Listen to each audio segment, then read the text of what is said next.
It is my honor to formally hand over critical emergency health supplies from the World Health Organization to the Ministry of Health.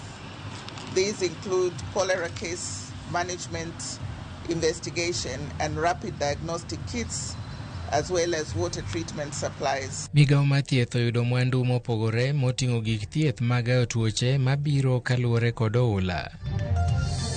Report maomiyo serikal ma kaunti ma Siaya en ni wadhi medo biro ka indigo nyaka waneni salary marwa ochul. Jochiw thieth e kaunti ma Siaya nomonjo apisi mag apisa mar omenda ma kaunti no ka gibandho sachgi madwe mokalo. Piny Senegal okwedo kum mar CAF mar mayo gi loch mar AFCON ma higani kendo miyo Morocco loch makamano.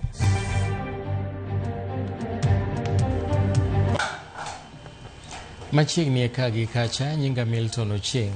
Jatend piny William Ruto omedo golo chung' mare motegno nobiro rakore kod kweth maketo serikal tesre e paw siasa kendo nyaka gidhi amodhi. Ruto noko ni kwethno ema nochako bayo ne weche kendo en be nyaka koro migi mana maliet. Magi oyangore bang' Ruto medo bolo ne kwethno ero weche mahinyo kido kod bidhruok ka jotelo go notimo limbe ka Ruto notimo limbe mare Busia kamoro ni Amagoro, Mangina kod Matayos. Ruto noyawo kar gedo moro mar ute manengo gi ogonyore kod gedo mag nderni madhi konyo e yore mag wuodhe e alwora no. Tunajenga nyumba 2,000 zingine kuhakikisha ya kwamba ile Singapore tunasema tutaanza kuona kwa macho, na tutaona kwa macho hapa Punyula. Tuendelee ama tuendelee? Mumeshawahi kuona kazi kubwa kama hii inaendelea Kenya hii? Nisukume ama nisisukume? Kabisa iende mbele. Na wale wananipigia kelele ni wanyoroshe. Nitawanyorosha mbaya sana. Ama namna gani bwana? Hata wanajaribu kuniletea mchezo ndani ya kazi, nimewaambia nitawatandika nyinyi. Kweth obila maromo 215 manodhi keto kwe e boma ma Haiti oduoge pacho ka otieno manyoro bang' tieko tiji bang' bede pinyno kuom dweche 18. Jagoro migao mar arita Dr. Raymond Omolo kod ogae mar obila Douglas Kanja ne oromo ne kweth obila go alap ndeke ma Jomo Kenyatta e kinde ma Kanja ne okawo okang' mar goyo ne kwethno erokamano kowacho ni e thuolo mar dweche 18 sirikal ma pacho ka ok nowinjo wach mora mora kotenore kod dhi ataro mar chik e kindgi. Jagoro mar arita to nopuoyo bilago kuom tich maber e kedo matek maduoko kwe e piny mar Haiti kendo medo ni giketo piny Kenya e nyadhi mamalo kaka pinyno mongirore e weche mag arita kwe. Not even a single complaint from Haiti in regard to these officers, and for that reason I want to say to them a big thank you. You have done very well and we appreciate you as the National Police Service. We turned up to support the people of Haiti when many dared not to, and it is because of the bravery of you officers who are assembled here that our country has earned lots of accolades across the world. To every officer who served in Haiti, we commend your integrity, discipline, and dedication. You served in difficult and dangerous conditions, very far away from home, yet you remain steadfast in your duty, and through your service, you represented your country with honor and distinction. And you promised that you would honor the flag, you would work with valor, you would demonstrate your professionalism, you would watch over each other, and you would come home with pride. So it is a great evening for me to receive you today, to be part of the party that is receiving you today. Jotelo mag ODM motenore kod kweth mar Linda Mwananchi motelie kod Edwin Sifuna koro lando romo margi machielo magitiso kaka People's National Delegation Conference ma ibiro dhi nyime seche mar romo mar jo Linda Ground bende biro dhi nyime tarik 27 madweni. Jotelogo oramo ni ok gibi yuoro e romo ma otelie kod kweth mar Oburu Oginga ka giwacho ni burano ne oluongi e tok chike mag chama mar ODM. Jotelogo bende oseyo piny owacho kuom koso tayo bad migepe ma thurka e yo makare kaluwore kaka jatend piny William Ruto sani tomore ayany gi jotelo mamoko.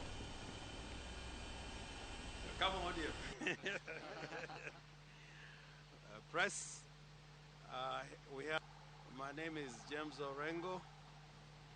On my left is Comrade, who is the Deputy Party Leader of ODM, then Ndolo, and on my left, Dr. Brian Leshanga, and then Extreme Joshua Yika, Youth Leader. The Constitution on Leadership and Integrity requires that state officers, which include the President, must conduct themselves in a manner that brings honor to the nation and dignity to the office that state officer occupies. In the articles that relate to the freedom of expression, our Constitution frowns on acts of hate speech, and a lot of what the President talked about, the verbal diarrhea on his part, I think can be described as hate speech. And the Constitution also frowns on incitement and vilification of others. And this applies to him particularly because Article 131 of the Constitution requires of him to promote constitutional values and principles, and that he should bring about unity in the country. Must leadership just be full of goonism, violence, insults? As young leaders, we want to condemn the conduct and becoming of the leaders, especially at the presidency level. We don't expect the President of the Republic of Kenya to behave in a way that he behaved yesterday. The moment you get annoyed as a president, what decisions will you make? And those decisions, your guess is as good as mine, that it can lead to chaos. Migao mar thieth oyudo sir mag gige thieth mochiw kod riwruok mar World Health Organization mar konyo jogo moseyudo midhiero mar oula e sechegi eki ma koth chwe pachoka. Apisa mar World Health Organization e pachoka ochiwo gik thieth go kamoting'o masinde mag pimo tuo malaria, nyaldiema, yedhe mag thiedho pi ma ibiro chwal e kauntis 18 moseyudo midhiero mar oula. Jagoro apisi mar thieth Adan Gedo elo jatend migao mar thieth Aden Duale orwako mwandugo kosingo ni Jo-Kenya biro yudo thieth makare kendo kawo ndamo mowinjore mag gayo tuoche malandore e kinde mag koth. Handover critical emergency health supplies from the World Health Organization to the Ministry of Health. These include cholera case management, investigation, and rapid diagnostic kits, as well as water treatment supplies and trauma kits. Together, these materials are designed to reach an estimated 5,000 people in the most affected areas. In addition, WHO has additional supplies that are currently at the port of Mombasa, including intra-agency emergency health kits, malaria kits, and pneumonia kits, and additional cholera kits that can reach at least 100,000 people over a period of 3 months. On behalf of the Ministry of Health, I wish to express our sincere appreciation to the World Health Organization for their timely and generous support. This contribution is not only a demonstration of solidarity with the people of Kenya, but also a reflection of the strong and long-standing partnership between the World Health Organization and the Ministry of Health in safeguarding health of our population. Yuarruok nomuoch e apisi mar omenda ma kaunti ma Siaya e kinde ma nurses ma kaunti no nomonjo apisi no ka giseo ten kaunti ma Siaya kuom rem rito winjruok ma chudo mane gibedo godo kodgi. Kotelnegi kod riwruok mar nurses bade ma Siaya, nurses go wacho ni deko ma chudo margi en gino mosebedo ka nuore, gino makelo ng'ikruok e tije ka ginyaka sani pok ochulgi osara. Giwacho ni gidwaro ni mondo mi ochulgi kendo winjruok manoketi osachgi ni ichulo osara ma ok olewo ne tarik 30 nyaka bedie kare. To wan kaka be watiyo pile, wan gi geno ni salaries onego bed ni chulo e sam maber mondo okonywa e yorewa ma pile pile. Koro gileo ma oleo go ni nyocha wamiyo employer notice ni kawuono ne wabiro. Tok ne wabiro wate, ne waamua mondo wabi jomatin mondo wapenji ni salary ni kanye, kinyalo miwago nikech ok wanene bank to miwago wadog kode. To bende wawuoyo gi jatelo mar department mar finance e sim ma ochikowa ni oluwo yorno kendo karom sa 10 kawuono to ang' ne onyiswa adieri ka wayudo pesa kawuono koso kiny. Report ma omiyo sirikal ma kaunti ma Siaya en ni wadhi medo biro ka indigo nyaka waneni salary marwa ochul. Jagoro maduong' mar riwruog jopuonj Nat Collins Oyu oseo dwaro ma jagoro machon Wilson Sosion ma dwaro duogo laro komno kendo e yiero mabiro.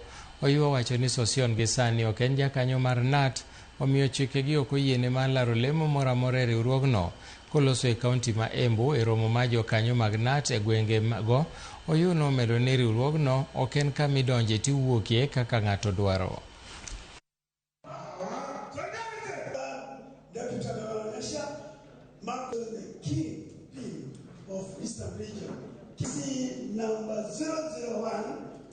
Kama sheria imekataa yesi mpinzani.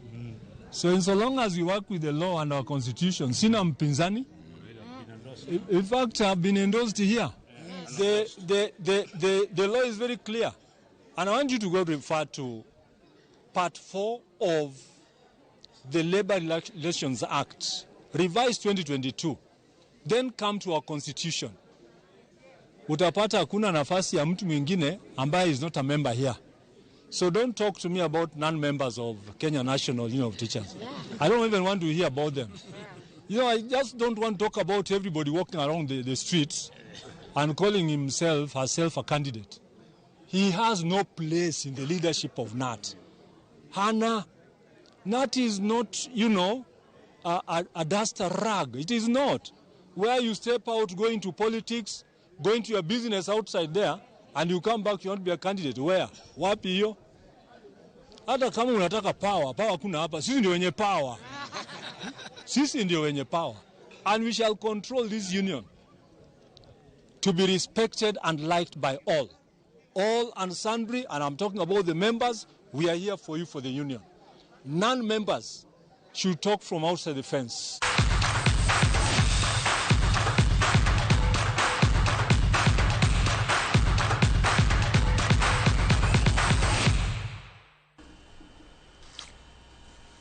E piny mar Senegal onyiso ichwang' margi bang' ringruok mar tawo adhula e Africa CAF mayo gi osimbo mar AFCON mane giyudo e chak mar higa ni bang' loyo Morocco e final.